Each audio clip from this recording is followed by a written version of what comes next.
ఈరోజు హైదరాబాద్ నగరం తెలంగాణ రాష్ట్ర రాజధానిగా ప్రపంచంతోనే పోటీ పడుతున్న ఈ నగరంలో అద్భుతమైన మౌలిక సదుపాయాలను ఏర్పాటు చేయాలని ఈ హైదరాబాద్ నగరాన్ని విశ్వ నగరంగా తీర్చిదిద్ది పెట్టుబడులు తీసుకువచ్చి అభివృద్ధి పదం వైపు నడిపించి న్యూయార్క్, టోక్యో లాంటి నగరాలతో సమానంగా ఈ నగరాన్ని ముందుకు నడిపించాలని చెప్పి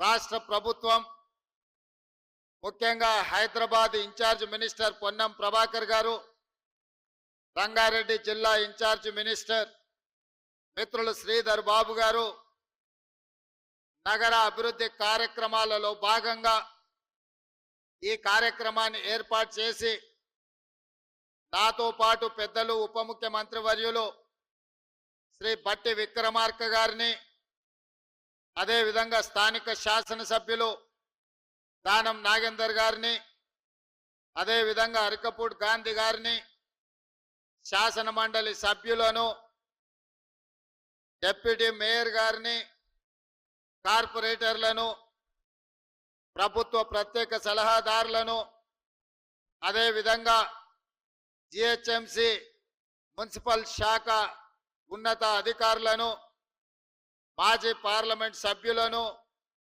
అదేవిధంగా ప్లానింగ్ కమిషన్ సభ్యులను, మాజీ పార్లమెంట్ సభ్యులను, ముఖ్యమైన ప్రజాప్రతినిధులను, హైదరాబాద్ నగర పౌరులందరినీ కూడా ఆహ్వానించి నెక్లెస్ రోడ్డు మీద ఈ అద్భుతమైన కార్యక్రమాన్ని ఏర్పాటు చేసి భవిష్యత్ అభివృద్ధి కార్యక్రమాలను ఈరోజు ప్రారంభించుకోవడం మనందరికీ సంతోషం.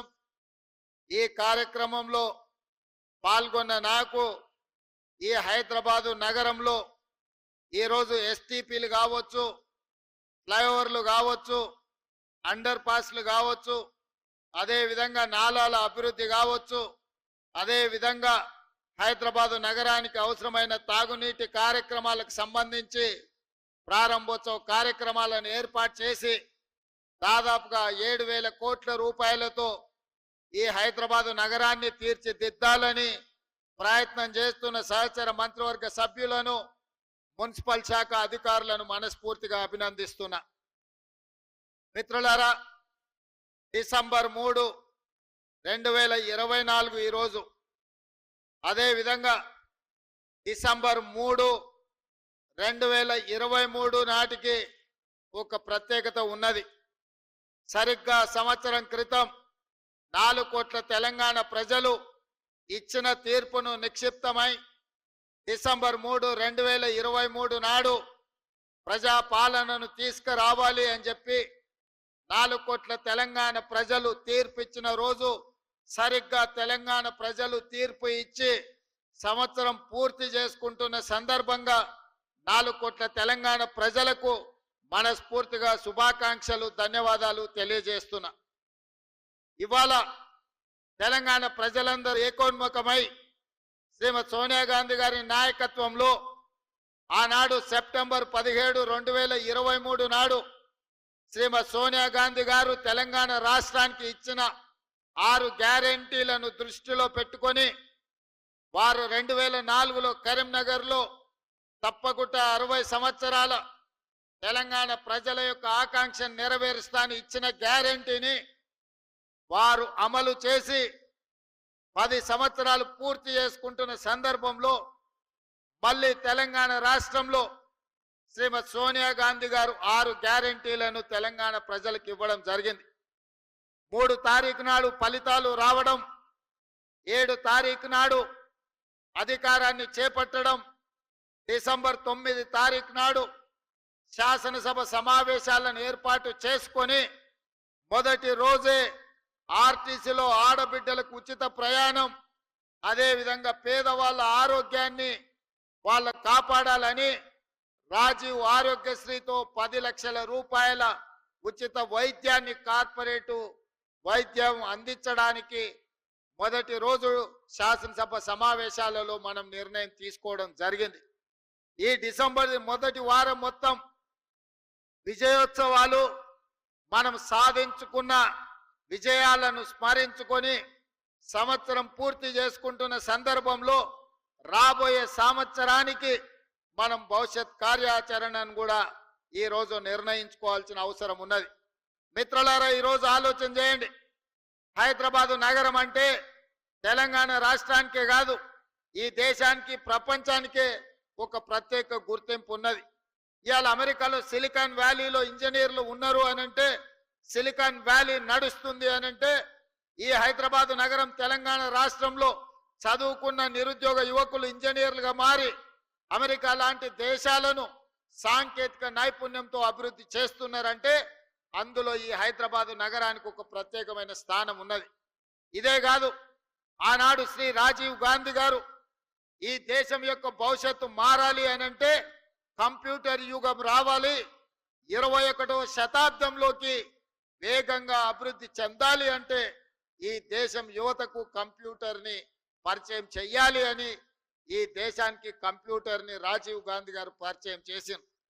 వారి నేపథ్యంలోనే ఆనాటి నేదురుమల్లి జనార్దన్ రెడ్డి ఉమ్మడి రాష్ట్ర ముఖ్యమంత్రి గారు మొట్టమొదట హైటెక్ సిటీకి శిలాఫలకం వేస్తే, ఆ తర్వాత వచ్చిన చంద్రబాబు నాయుడు గారు హైటెక్ సిటీని నిర్మించి ఐటీ కంపెనీలను వారు తీసుకురావడం జరిగింది. వారి తర్వాత ముఖ్యమంత్రిగా ప్రభుత్వాన్ని ఏర్పాటు చేసిన డాక్టర్ వైఎస్ రాజశేఖర రెడ్డి గారు ఐటీ కంపెనీలను కొనసాగించడమే కాకుండా ఔటర్ రింగ్ రోడ్డును, అంతర్జాతీయ ఎయిర్పోర్టును, ఫార్మా కంపెనీలను తీసుకొచ్చి అదే విధంగా హైదరాబాద్ నగరానికి ఆనాడు కీర్తిశేషులు పీజేఆర్ గారు ఎండాకాలం వచ్చిందంటే ఖాళీ కుండల ప్రదర్శన చేసేవాడు.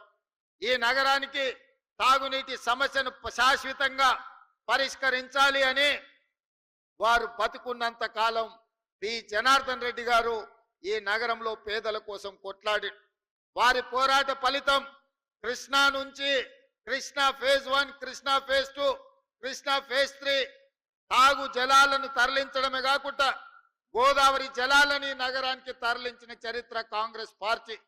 ఈ రోజు ఈ నగర ప్రజలు ఉస్మాన్ సాగర్, హిమాయత్ సాగర్ తాగునీటి జలాశయాలనే కాదు, అవి సరిపోకపోవడంతో కృష్ణానది జలాలను, గోదావరి జలాలను తీసుకొచ్చి కోట్లాది ప్రజలకు ఈ రోజు తాగునీటి సమస్యను తీరుస్తున్నాము అంటే ఆనాడు కాంగ్రెస్ పార్టీ ముందు చూపుతోని చేసిన ప్రాజెక్టులు.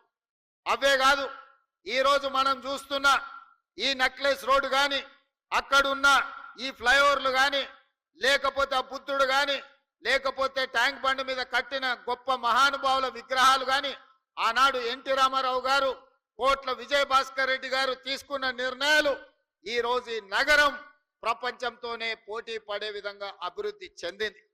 మరి మిత్రులారా, ఇవాళ గొప్పగా మెట్రో ఉంది మా హైదరాబాద్లో అని చెప్పుకుంటున్నాం. ఈ మెట్రోను హైదరాబాద్కు తీసుకొచ్చింది కేంద్రంలో అర్బన్ డెవలప్మెంట్ మంత్రిగా శ్రీ జైపాల్ రెడ్డి గారు విశేషమైన కృషి చేసి కేంద్ర ప్రభుత్వం నుంచి అనుమతులు ఇవ్వడమే కాకుండా కేంద్ర ప్రభుత్వం వందలాది కోట్ల రూపాయల నిధులు ఇస్తే ఆనాడు డాక్టర్ వైఎస్ రాజశేఖర రెడ్డి గారు ముఖ్యమంత్రిగా ఉండి ఈ నగరానికి మెట్రోను తీసుకొచ్చి ఇవాళ ప్రపంచంతోనే పోటీ పడే విధంగా ఇవాళ అభివృద్ధి చేసినాం. బేగంపేటలో ఉన్న ఎయిర్పోర్టును శంషాబాద్లో అంతర్జాతీయ ప్రమాణాలతో నిర్మించి అంతర్జాతీయ ఎయిర్పోర్టును తేవడం కాబట్టే ఈరోజు ఐటీ కంపెనీలు, ఫార్మా కంపెనీలు, రియల్ ఎస్టేట్ కంపెనీలు మన నగరానికి వచ్చినాయి. అందుకే ఈరోజు ఈ నగరం ఈ తెలంగాణ రాష్ట్రంకు వస్తున్న ఆదాయంలో 65% ఆదాయం రాష్ట్ర ఖజానాకు హైదరాబాదు, రంగారెడ్డి జిల్లాల నుంచే వస్తుంది అనంటే ఆనాటి ముఖ్యమంత్రులు ముందు చూపుతోటి ఈ రోజు ఈ కార్యక్రమాలన్నీ చేపట్టింది కాబట్టి ఈ నగరం అభివృద్ధి చెందింది. మరి మిత్రులారా, ఈరోజు మీరు ఆలోచన చేయండి. గతం గొప్పగా ఉంది, గతంలో చేసిన వాళ్ళు బాగా చేసిరు, కానీ ఇది సరిపోదు. భవిష్యత్ తరాలకు ఇంకా అద్భుతమైన నగరాన్ని అందించాలంటే ఫ్యూచర్ సిటీని నిర్మించాల్సిన పరిస్థితి వచ్చింది. ఒకనాడు ఇన్నర్ రింగ్ రోడ్ వేసినాం, ఆ తర్వాత ఔటర్ రింగ్ రోడ్ వేసినాం. ఇవాళ inner ring road, outer ring road సరిహద్దులు దాటి రీజనల్ రింగ్ రోడ్డు నిర్మించుకోవాల్సిన పరిస్థితి వచ్చింది. అందుకే ఈనాటి ప్రభుత్వం 360 కిలోమీటర్లతో తెలంగాణ మణిహారంగా రీజనల్ రింగ్ రోడ్డును దాదాపుగా 35,000 కోట్ల రూపాయలు వెచ్చించి కేంద్ర ప్రభుత్వం నుంచి సాధించుకొని రీజనల్ రింగ్ రోడ్డు నిర్మించడానికి ఇవాళ మన ప్రభుత్వం ప్రయత్నం చేస్తుంది. ఆ దిశగా కేంద్ర ప్రభుత్వం మీద ఒత్తిడి తీసుకొస్తున్నాం. ఇదే కాదు, ఔటర్ రింగ్ రోడ్డు నుంచి రీజనల్ రింగ్ రోడ్డు వరకు ఇవాళ రేడియల్ రోడ్లు వెయ్యాలని, రేడియల్ రోడ్ల ద్వారా 60% తెలంగాణ అభివృద్ధి పదం వైపు నడిపించి విద్య, ఉద్యోగ, ఉపాధి అవకాశాలకు ప్రపంచం నలుమూలల నుంచి వచ్చే వాళ్లకు నివాస గృహాలతో పాటు కార్పొరేట్ కంపెనీలను ఏర్పాటు చేయడానికి ఈ రోజు మనమంతా ఆర్గానిక్ ఫుడ్ని పేదలకు అందరికీ, ధనవంతులకు అందరికీ అందుబాటులో తీసుకురావడానికి అధునాతనమైన వ్యవసాయ విధానాలను మనం ఇవాళ తీసుకురావాలి అనుకుంటున్నాం.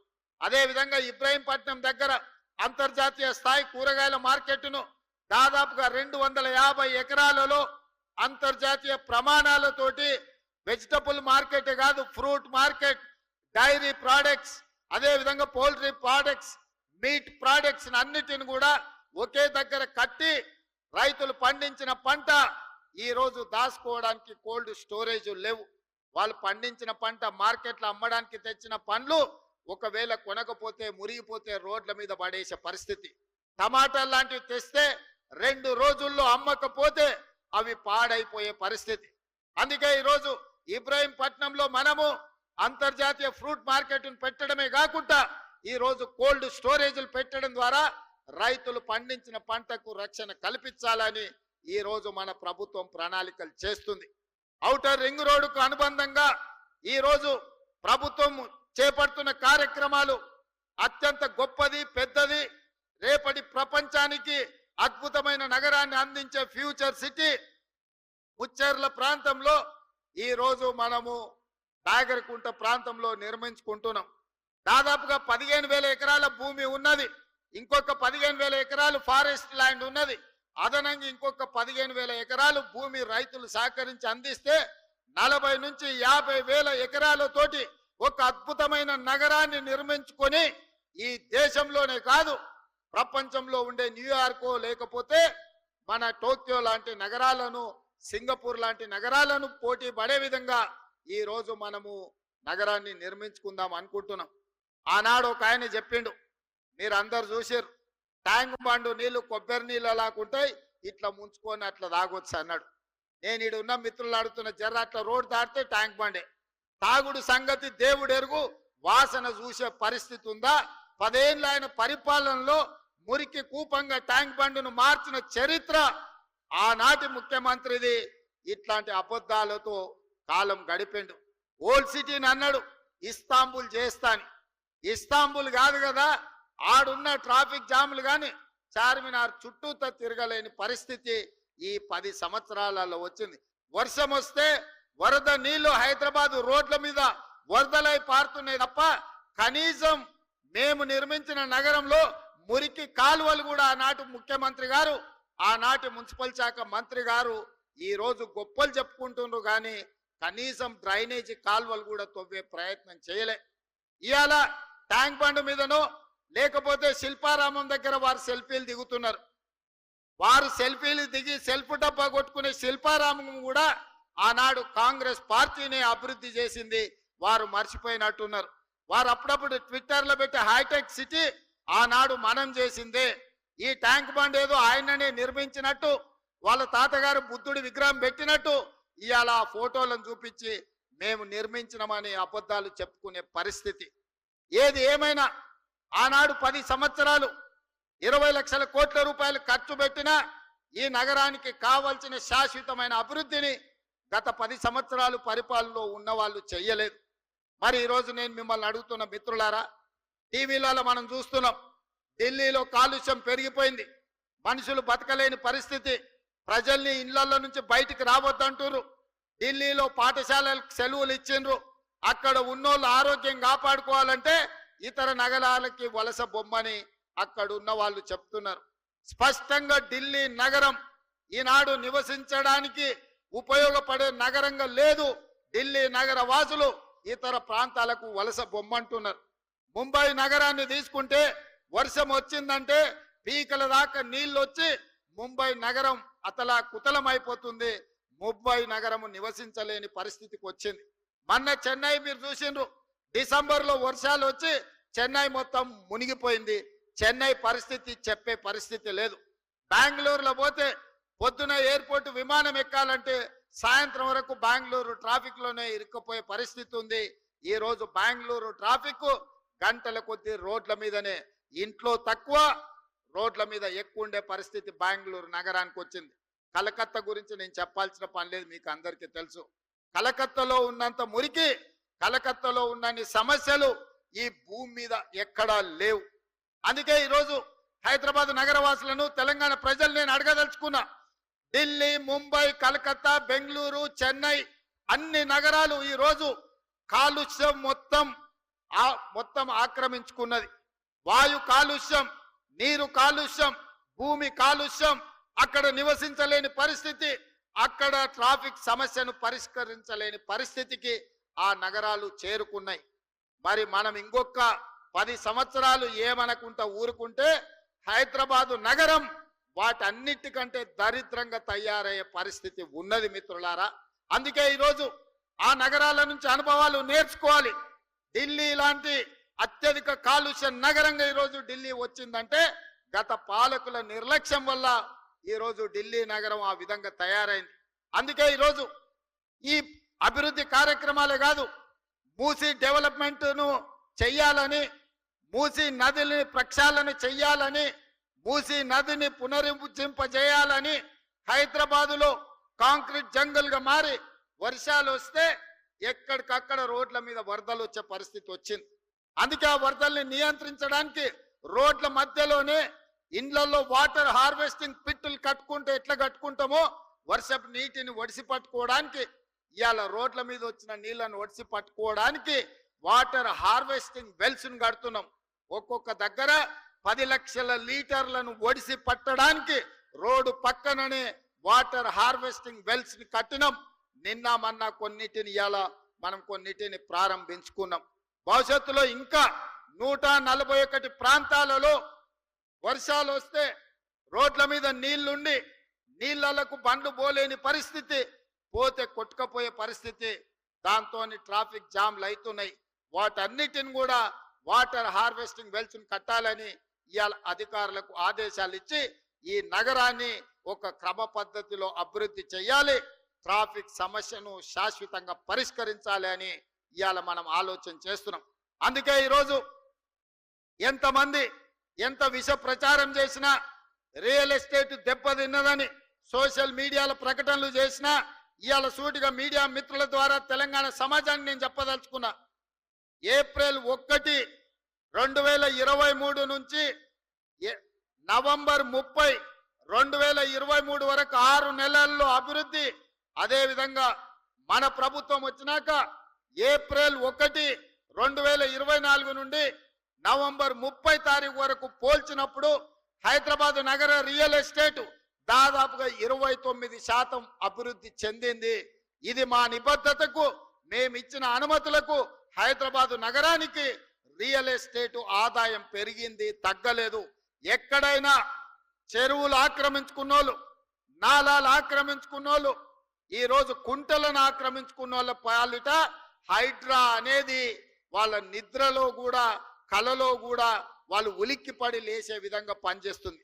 హైడ్రా మీ ఆస్తుల దగ్గరికి రాలే, మీ అనుమతులున్న నిర్మాణాలు కూలగొట్టలే, అక్రమంగా చెరువుల్లో, అదేవిధంగా కుంటలలో, అదేవిధంగా నాలాలు ఆక్రమించుకొని హైదరాబాదు నగరాన్ని అభివృద్ధిని అడ్డుకొని దెబ్బతీసి ఈరోజు ఆ నీళ్లు రోడ్ల మీదకి వస్తుంటే వాటి ఆక్రమణలు తొలగించడానికి మాత్రమే హైడ్రా పనిచేస్తుంది.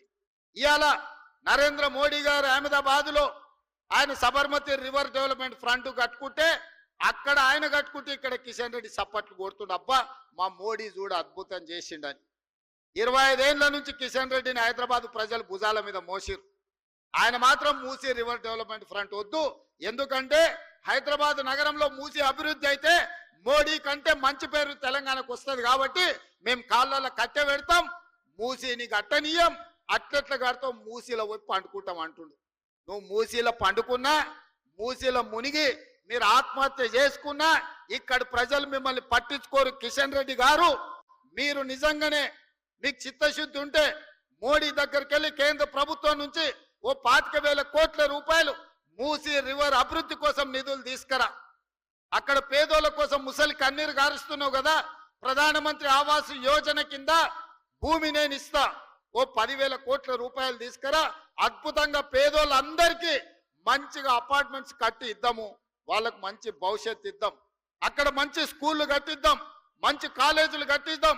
అవసరమైతే మూసీ నది ఒడ్డున ఉన్న వాళ్లకు, మూసీలో మురికిలో ఇబ్బంది పడుతున్న వాళ్లకు ఎంత భూమి అయినా రాష్ట్ర ప్రభుత్వం నుంచి నేను, మా ఉప ముఖ్యమంత్రి, మా ఇన్ఛార్జ్ మినిస్టర్ శ్రీధర్ బాబు గారు ఎంత భూమి కావాలన్నా ప్రభుత్వం నుంచి మేము కేటాయిస్తాము. ప్రధానమంత్రి ఆవాస్ యోజన కింద ఈ పేదలకు మంచి అపార్ట్మెంట్లు కట్టించడానికి ఒక 10,000 కోట్ల రూపాయలు నరేంద్ర మోడీని అడిగి తీసుకురా. కిషన్ రెడ్డి గారు, మీరు సికింద్రాబాద్ నుంచి 2వసారిగా మంత్రి అయినరు, 3 సార్లు ఎమ్మెల్యే అయినరు, భారతీయ జనతా పార్టీ అధ్యక్షుడు, మీకు బాధ్యత లేదా? మోడీ దగ్గర ప్రతి సంవత్సరం 40,000 కోట్ల రూపాయల బడ్జెట్ ఉంది. మోడీ గారు గుజరాత్ కు బుల్లెట్ ట్రైన్ తీసుకెళ్తాడు, మోడీ గారు గుజరాత్ కి సబర్మతి రివర్ ఫ్రంట్ కట్టుకుంటాడు, మోడీ గారు గుజరాత్ కు గిఫ్ట్ సిటీ కట్టుకుంటాడు. మరి నువ్వేం గిఫ్ట్ తీసుకొచ్చినావు తెలంగాణకు, హైదరాబాద్ నగరానికని నేను ఇవాళ కిషన్ రెడ్డిని అడుగుతున్నా. 5 ఏళ్ళు అయిపోయింది, ఇప్పుడు 6వ సంవత్సరం మంత్రి అయినావు, ఒక్క రూపాయినైనా తెచ్చినావు ఆ కిషన్ రెడ్డి? తెలంగాణ ప్రజలకు నువ్వు సమాధానం చెప్పు. గతంలో అంటే వాళ్ళు చేసిన ఏదో పనులకు ఇవాళ వాళ్ళు ఫామ్ హౌస్లో వండుకున్నారు, వాళ్ళ గురించి చర్చించడం కూడా దండగమారి వ్యవహారం. వాళ్ళ పనితనానికి ఇక్కడనే ట్యాంక్ బండ్ ఉన్నది, కొబ్బరి నీళ్లు చేస్తా అన్నాడు, నీళ్ళు ఎట్లున్నాయో ఒక్కసారి చూడండి. ఇంకా నేను ఏం చెప్పను. ఓల్డ్ సిటీని ఇస్తాంబుల్ చేస్తా అన్నాడు, ఒక్కసారి చూడండి. కరీంనగర్నేమో న్యూయార్క్ చేస్తా అన్నాడు, వరంగల్లోనేమో లండన్ ఏదో చేస్తా అన్నాడు. ఆయన ఏవి కాలే, ఏ నగరాన్ని ఏది ఉంచాడంట ఆయన, అన్నిటినీ ఎక్కడ కింద మీద చేస్తా అన్నాడు. వాళ్ళ గురించి మనం మాట్లాడుకోవాల్సిన అవసరం లేదు. కానీ ఇవాళ కిషన్ రెడ్డి గారు సమాధానం చెప్పాలి. ఎందుకంటే ఈ సికింద్రాబాద్ నుంచి మీరు 2 సార్లు ఎంపీగా కేంద్ర మంత్రిగా ఉన్నారు. ఇవాళ మెట్రో రైలు ఆనాడు మేము తెచ్చిన 76 కిలోమీటర్లే ఉంది, ఇప్పుడు ఒక 116 కిలోమీటర్లకు ప్రతిపాదన ఇచ్చినాం. దాదాపుగా 35,000 కోట్ల రూపాయలు మెట్రోకు అవసరం ఉన్నది. ఇవాళ మెట్రోకు మోడీ నుంచి ఎన్ని నిధులు తీసుకొస్తావో నువ్వు సమాధానం చెప్పు. కిషన్ రెడ్డి గుజరాత్ కు మెట్రో తీసుకెళ్తాడు, లేకపోతే బెంగళూరుకి మెట్రో ఇస్తాడు, చెన్నైకి మెట్రో ఇస్తాడు మోడీ గారు. హైదరాబాద్ నగరానికి ఎందుకు మెట్రో ఇవ్వడు? ఈడ బీజేపీకి ఓట్లు ఇయ్యలేదా? మిమ్మల్ని గెలిపించలేదా? మీరు కేంద్ర మంత్రి కాదా? కిషన్ రెడ్డి గారు, మెట్రోకి ఇవాళ 35,000 కోట్ల రూపాయల అవసరం ఉన్నది. కేంద్ర ప్రభుత్వం నుంచి ఎన్ని నిధులు తెస్తావో ఇవాళ జవాబు చెప్పు. ఇవాళ మల్లన్న సాగర్ నుంచి గోదావరి జలాలను ఈ హైదరాబాద్ నగరానికి తాగడానికి తేవాలే. అదే విధంగా ఉస్మాని హిమాయత్ సాగర్లను ప్రక్షాళన చేసి మూసిని పునరుద్ధరించాలంటే గోదావరి జలాలు తరలించాలి. దానికి ఒక 7,000 కోట్ల రూపాయలు అవుతాయి. ఎంత తెస్తావో మోడీ దగ్గర ఈ రోజు తెలంగాణ ప్రజలకు సమాధానం చెప్పు కిషన్ రెడ్డి. అదే విధంగా రీజనల్ రింగ్ రోడ్డు నిర్మించాలంటే 35,000 కోట్ల రూపాయలు అవుతాయి. కేంద్ర ప్రభుత్వం నుంచి ఎన్ని నిధులు తెస్తావో తెలంగాణ ప్రజలకు జవాబు చెప్పాలి కిషన్ రెడ్డి నువ్వు. అదే విధంగా ఔటర్ రింగ్ రోడ్డు నుంచి రీజనల్ రింగ్ రోడ్డుకు రేడియల్ రోడ్ చేయాలంటే అది ఇంకొక 15,000 కోట్ల రూపాయలు అవుద్ది. Regional ring road, radial roads కి 50,000 కోట్ల రూపాయల నిధులు అవసరం ఉన్నాయి. నితిన్ గడ్కరీ దగ్గర మన ప్రతిపాదనలు పెండింగ్ ఉన్నాయి. ఎన్ని నిధులు తెస్తావో తెలంగాణ ప్రజలకు సమాధానం చెప్పాలి కిషన్ రెడ్డి నువ్వు. అదే విధంగా మెట్రోను నిర్మించుకోవాలంటే, మెట్రోను పొడిగించుకోవాలంటే ఇంకొక 35,000 కోట్ల రూపాయలు కావాలి. ఇవాళ ఆ మెట్రో కోసం ఎన్ని నిధులు తెస్తావో తెలంగాణకు జవాబు చెప్పాలి కిషన్ రెడ్డి గారు. మీరు మోడీతో పాటు మీరు కేబినెట్ లో మంత్రి, గుజరాత్కి మోడీ నిధులు తీసుకుపోతుంటే మీరు గుడ్లా పగిచ్చి చూస్తున్నారా? ఏం తెస్తావు తెలంగాణకని నేను అడుగుతున్నా. మూసీలో పోయి వండుకుంటా అన్నావు, మూసీలో వండుకో, మూసీలో మునుగు. మోడీని తీసుకొచ్చి మూసీని చూపించు. ఎంత దరిద్రంగా, ఎంత కలుషితం అయిపోయిందో. కెమికల్ ఫ్యాక్టరీల నుంచి ట్యాంకర్లు వచ్చి ఎట్లా పోస్తున్నాయో మూసీలో చచ్చిపోయిన మనుషుల కలేబరాలు, కొట్టుకొచ్చిన పశువుల శవాలు ఇవాళ నల్గొండ జిల్లా ప్రజల జీవితాలను అతలాకుతలం చేస్తున్నాయి. అయినా నీకు కనికరం కలగలేదా కిషన్ రెడ్డి గారు అని నేను అడుగుతున్నా. ఇవాళ బీఆర్ఎస్ వాళ్ళు, బీజేపీ వాళ్ళు మూసీని అడ్డుకుంటామంటున్నారు. ఎందుకు అడ్డుకుంటారు, ఎందుకు అడ్డం పండుకుంటారు అని నేను అడుగుతున్నా. ఈ కాలుష్యాన్ని తొలగించాల్సిన అవసరం లేదా? హైదరాబాదు నగరం మరో ఢిల్లీ లాగా మారాలనా? ఈ కాలుష్యంతో మనం బతకలేని పరిస్థితి వచ్చి మళ్ళీ అడవుల్లోకి పోయి ఆది మానవుల్లాగా మనం బతకాలనా? లేకపోతే అధునాతనమైన నగరంలో ఈరోజు మనం నివసించాలనా?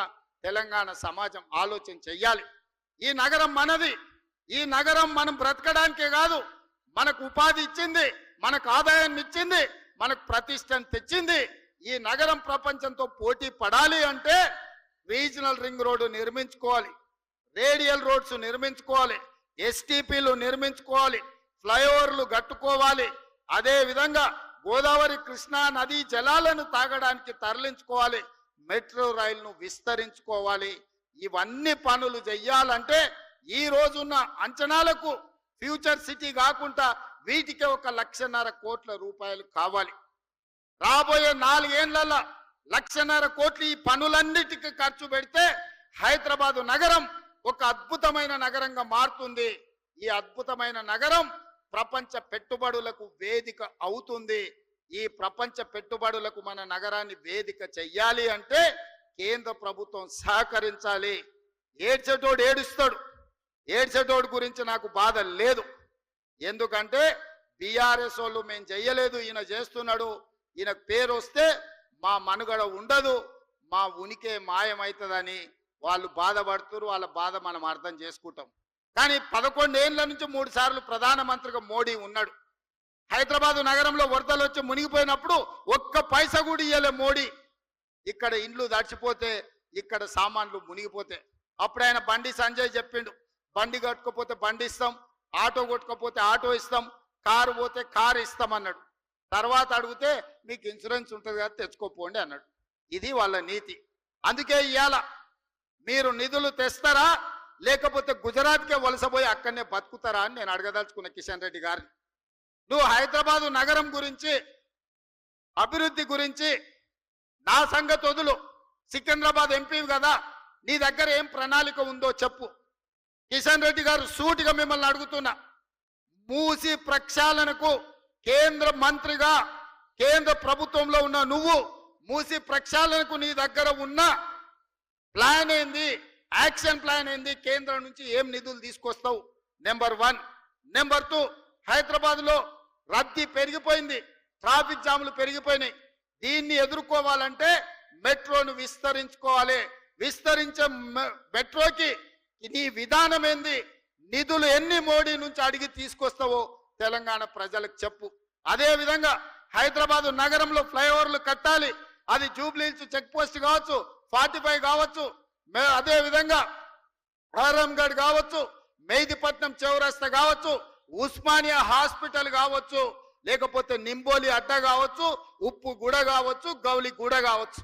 వీటన్నిటికీ నువ్వు తెచ్చే నిధులేంది, నీ దగ్గర ఉన్న విధానం ఏంది, నీ యాక్షన్ ప్లాన్ ఏందో కేంద్ర ప్రభుత్వంగా, కేంద్ర మంత్రిగా, ఈ సికింద్రాబాద్ పార్లమెంట్ సభ్యుడిగా నీ ప్రతిపాదనలేంటివి, కేంద్ర ప్రభుత్వం నుంచి నువ్వు తెచ్చే నిధులేంటివో ప్రజలకు జవాబు చెప్పు. కిషన్ రెడ్డి గారు, మేము ఏం చేస్తామన్నా దాన్ని అడ్డుకుంటామని నువ్వు అంటున్నావు. మంచిది, నా ప్రణాళికలు నీకు నచ్చలేదు, నువ్వు అడ్డుకుంటా అంటున్నావు కదా. 6 నెలలు నేను ఊరుకుంటా, నువ్వేం చేస్తావో చెప్పు. ఏం తెస్తావో చెప్పు. మోడీని తీసుకురా, 1,50,000 కోట్లు మోడీని ఇప్పించు. 10 లక్షల మందితో పరేడ్ గ్రౌండ్ లా తెలంగాణ సమాజాన్ని అంతా పిలిచి మోడీని నిన్నిద్దరిని నేను సమానం చేస్తా. అధికారికంగా నిన్నక్కడ పరేడ్ గ్రౌండ్ లో 10 లక్షల మందితో సన్మానం చేసే జిమ్మేదారి నేను తీసుకుంటా. కిషన్ రెడ్డి గారు, మోడీ నుంచి 1,50,000 కోట్లు మన నగరానికి తీసుకురా. నాకేం బేసిజాలు లేవు, నాకు నగరం అభివృద్ధి చేయడమే, ఈ రాష్ట్రాన్ని అభివృద్ధి పదం వైపు నడిపించడమే. ఈ రోజు ఢిల్లీ చూసినా, ముంబై చూసినా, బెంగళూరు చూసినా, చెన్నై చూసినా, కలకత్తా చూసినా కాలుష్యంతో నగరాలు అతలాకుతలం అయిపోయినాయి. ఇవాళ టీవీలు, పేపర్లు చూస్తే అక్కడ నివసించలేని పరిస్థితి ఉంది. ఆల్రెడీ స్కూల్స్కు హాలిడేస్ ఇచ్చిండ్రు. అక్కడ ఉండేటోళ్లను ఆ పట్టణం వదిలి ఇతర ప్రాంతాలకు పోయి ఉండమంటుర్రు. మనం కూడా ఆ పరిస్థితిని కొని తెచ్చుకుందామా? మనం కూడా అట్లనే ఉందామా? మనం కూడా ఆ దిశగా పోతే ఈ నగరం ఎడారిగా మారి ఈ నగరం నివసించలేని ప్రాంతంగా ఉంటే ఎక్కడికి వెళ్ళాలి? అడవుల్లోకి వెళ్ళి ఆది మానవులుగా మళ్ళీ బతుకుదామా? లేకపోతే ఈ నగరాన్ని అత్యాధునిక నగరంగా తీర్చిదిద్ది ఫ్యూచర్ సిటీ కట్టుకొని ఆర్టిఫిషియల్ ఇంటెలిజెన్స్ తీసుకొచ్చి ఎలక్ట్రిక్ ఇన్వెస్ట్మెంట్స్ తీసుకొచ్చి ఫాక్స్కాన్ లాంటి పెద్ద కంపెనీలను తీసుకొచ్చి అక్కడ ఒక స్పోర్ట్స్ యూనివర్సిటీ అక్కడ కావాల్సిన అన్ని రకాల వసతులు తీసుకొచ్చి అభివృద్ధి చేసుకుందామా లేదా ఎయిర్పోర్ట్ నుంచి ఫ్యూచర్ సిటీకి మెట్రో రైలు నిర్మించుకుందామా లేదా ఒక్కసారి ఆలోచన చేయండి మిత్రులారా. ఇవాళ నేను సూటిగా బీఆర్ఎస్ను బీజేపీని ఇద్దరిని అడగదలుచుకున్నా. 10 ఏళ్ళు ఈయన అధికారంలో ఉన్నాడు, 11వ సంవత్సరం ఆయన అధికారంలో కొనసాగుతుండు. మీరు చేసిన దాని మీద చర్చ చేద్దాం, దానికి మేము సిద్ధం. పోనీ ఎట్లా చేస్తే బాగుంటుందో మీ పాలసీ డాక్యుమెంట్ మాకు ఇవ్వండి. బీఆర్ఎస్ 10 ఏళ్ళ అనుభవం చంద్రశేఖరరావు గారికి ఉంది, మున్సిపల్ శాఖ ఐటీ శాఖ మంత్రిగా ఇండస్ట్రియల్ మినిస్టర్గా కేటీఆర్ గారికి ఉంది. తండ్రి కొడుకులు కలిసి ఒక ప్రణాళికను తయారు చేసి పాలసీ డాక్యుమెంట్ తెలంగాణ సమాజానికి చూపించండి. ఎస్, ఈ ప్రభుత్వం ఈ ప్రణాళికతో ముందుకు వెళ్ళాలి, ఈ విధంగా అభివృద్ధి చేస్తే దీనికి అయ్యే నిధుల ఖర్చు ఇంత, ఈ నగరం అభివృద్ధి ఈ రకంగా చెందుతుంది, దీనికి ప్రతిపక్షంగా మేము సూచన చేస్తున్నామని మీరు ఒక పాలసీ డాక్యుమెంట్ తీసుకొని రండి. సహేతుకమైందైతే తెలంగాణ సమాజానికి హైదరాబాద్ నగరాన్ని అభివృద్ధి చేయడానికి ఉపయోగపడితే 100% మా ప్రభుత్వం ఆమోదిస్తుంది. మాకు బేసజాలు లేవు, మంచి పని చెయ్యాలి, ఈ నగరాన్ని అభివృద్ధి చెందాలి అనేదే మా విధానం. బీఆర్ఎస్ వాళ్ళు ఏది చెప్పరు, బీజేపీ వాళ్ళు ఏది ఇయ్యరు. మనం ఏది చెయ్యబోయినా మేము అడ్డుకుంటామని ఇద్దరు గూడు పుటాని చేసి అలై బలై చేసుకొని చీకట్లో కూడా పొద్దుటి పూటోగాడు మేము పోయి పండుకుంటాం మూసీలని అంటారు. అందుకే ఈరోజు ఈ వేదిక మీద నుంచి మీరు మీ ప్రతిపాదనలు పంపండి. నేను మా ఉప ముఖ్యమంత్రి బట్టి విక్రమార్క గారికి, శ్రీధర్ బాబు గారికి, పొన్నం గారికి, ఎందుకంటే ఒక ఆయన హైదరాబాద్ ఇన్ఛార్జ్ మినిస్టర్, రెండో గారు రంగారెడ్డి జిల్లా ఇన్ఛార్జ్ మినిస్టర్, మూడో గారు ఆర్థిక మంత్రి, ఈ ముగ్గురితోని నేను ఒక మంత్రివర్గ ఉపసంఘం వేస్తున్న ఈ వేదిక మీద నుంచి మీడియా మిత్రులారా రాసుకోండి. అఖిలపక్ష సమావేశాన్ని మా ఉప ముఖ్యమంత్రి గారి నేతృత్వంలో అఖిలపక్ష సమావేశాన్ని ఏర్పాటు చేస్తాం. బీఆర్ఎస్ వాళ్ళు వాళ్ళ పాలసీ డాక్యుమెంట్ తీసుకొచ్చి చర్చించండి. బీజేపీ కిషన్ రెడ్డి కేంద్ర మంత్రిగా మీరు ఏం పాలసీ నగరాన్ని అభివృద్ధి చేయడానికి తెలంగాణ నిధులకు తీసుకొస్తారో అఖిలపక్ష సమావేశాన్ని ఈ వేదిక మీద నుంచి మా ఉప ముఖ్యమంత్రి గారిని నేను రిక్వెస్ట్ చేస్తున్నా. మిమ్మల్ని అఫీషియల్లీ క్యాబినెట్ సబ్ కమిటీ కింద క్యాబినెట్ సబ్ కమిటీ మినిస్టర్స్ గా వీరి ముగ్గురిని నేను నియమిస్తున్న వేదిక మీద నుంచి నేను ఆదేశాలు ఇస్తున్నా చీఫ్ సెక్రటరీ గారికి. తక్షణమే ఈ ఆర్డర్ రిలీజ్ చేయండి. వారు అఖిలపక్ష సమావేశాన్ని ఏర్పాటు చేస్తారు. మొదట బీజేపీ వాళ్ళు వాళ్ళ ప్రతిపాదన దేండి, తర్వాత బీఆర్ఎస్ వాళ్ళు దేండి. అదే విధంగా తెలంగాణను అభివృద్ధి చేయాలనుకున్న మేధావులు కూడా మీరు సూచనలు ఇవ్వండి. సంవత్సరం పూర్తి చేసుకున్న సందర్భంగా భవిష్యత్ కార్యాచరణను మనం నిర్ణయించుకుందాము. ఏ విధంగా బాగుపడతామో ఆలోచన చేసుకుందాము. మనం బాగుపడడానికి ఎవరో వచ్చి ఏది చెయ్యరు, ఎవరో వస్తారని ఏదో చేస్తారని చూసుకుంటూ కూర్చుంటే ఈ నగరం వరదల్లో మునిగిపోతుంది, కాలుష్యం ఆవహిస్తుంది. ఆ తర్వాత కాపాడడానికి కూడా ఎవరు ఉండరు, ఎవరు రారు. అందుకే బాధ్యతతో బాధతో అద్భుతమైన హైదరాబాదు నగరం ఈ రకంగా దెబ్బ తినడం, కాలుష్యం ఎంత పెరిగిపోతుందో చదువుకున్న యువకులారా మీరు ఆలోచన చేయండి. ఈ కాలుష్యాన్ని తగ్గించాలి అంటే చెరువులను కాపాడుకోవాలి, నాలాల ఆక్రమణలను తొలగించాలి, కుంటలను పునరుద్ధరించాలి, మూసీ నదిని పునరుజ్జీవింపజేయాలి, మూసీలో కొట్టుకుపోతున్న శవాలను అక్కడ ఉన్న కలేబరాలను తొలగించాలి, ఇండస్ట్రియల్ పొల్యూషన్ మూసీలో కలుపుతున్న దాన్ని నియంత్రించాలి. ఈ రోజు మూసీలో పారే నీళ్లు గోదావరి జలాలు మూసీలో పారాలి. తద్వారా హైదరాబాదు నగరం యొక్క కాలుష్యం తగ్గుతుంది, ఈ నగరం అద్భుతంగా అభివృద్ధి చెందుతుంది. ప్రపంచ పర్యాటకులను మనము ఆకర్షించాలి అంటే రీజనల్ రింగ్ రోడ్డు రావాలి, మెట్రో రైలు విస్తరించాలి, మూసీ అభివృద్ధి జరగాలి, ఫ్లైఓవర్లు కట్టుకోవాలి, హైదరాబాదు ప్రజలకు కృష్ణా గోదావరి జలాలు తాగడానికి తేవాలి, 24 గంటలు పని కల్పించాలి.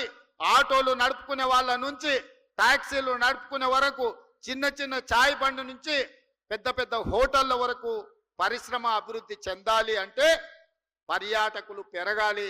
పర్యాటకులు పెరగాలి అంటే మౌలిక వసతులు అధునాతనంగా ఉండాలి. ఆ విధానానికి మా ప్రభుత్వం కట్టుబడి ఉన్నది. ఆ దిశగా మేము ప్రయత్నం చేస్తున్నాము. బీజేపీ బీఆర్ఎస్ వాళ్ళు మా మంత్రివర్గ ఉపసంఘానికి అఖిలపక్ష సమావేశంలో వచ్చి మీ ప్రతిపాదనలు ఇవ్వండి. మేము ఏది చేస్తామన్నా మీరు అడ్డుకుంటామనేదే మీ విధానం అయితే అట్లా కుదరదు.